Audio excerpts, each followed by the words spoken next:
Predicting the next 10 NBA MVPs Part 2.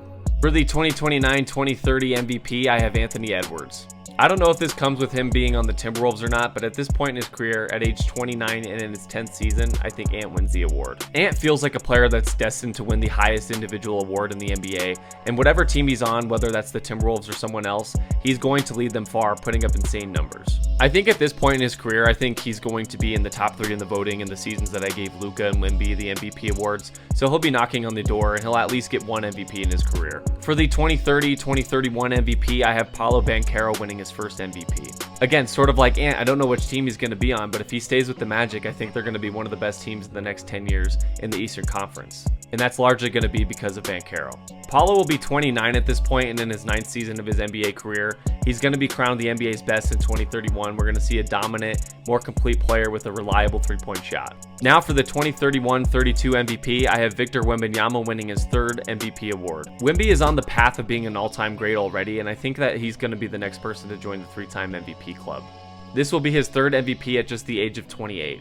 Wemby is going to be so dominant and own the league for the next 10 years, and he will be rewarded for being a dominant force for the next generation of hoops. Now for the 2032-33 MVP, I have AJ Dybantsa.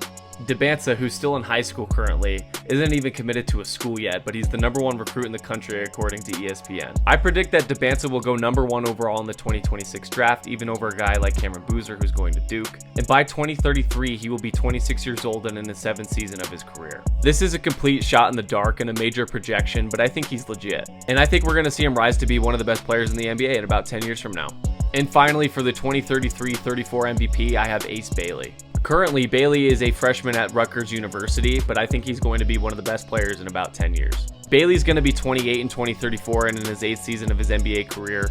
He's a 6'9" forward, projecting as the #2 overall pick in the 2025 draft right behind Cooper Flagg. Who knows what team he'll be on or how his career will develop, but I'm going to guess that we're going to start to see players that aren't even in the NBA right now start to win MVP awards around this time. This was a fun video to make because it's really hard to project out the next 10 years of MVPs, but it's also kind of fun to guess them. Being the most valuable player in the league is an extremely hard thing to achieve and is usually an award won by all-time great players. I don't know if any of the 10 players that I predicted are going to win it, but it's going to be fun to see if they actually do. But there's my prediction for the next 10 NBA MVPs. Who's a player that I should have mentioned, and who's a guy that you think will win the MVP award in the next 10 years?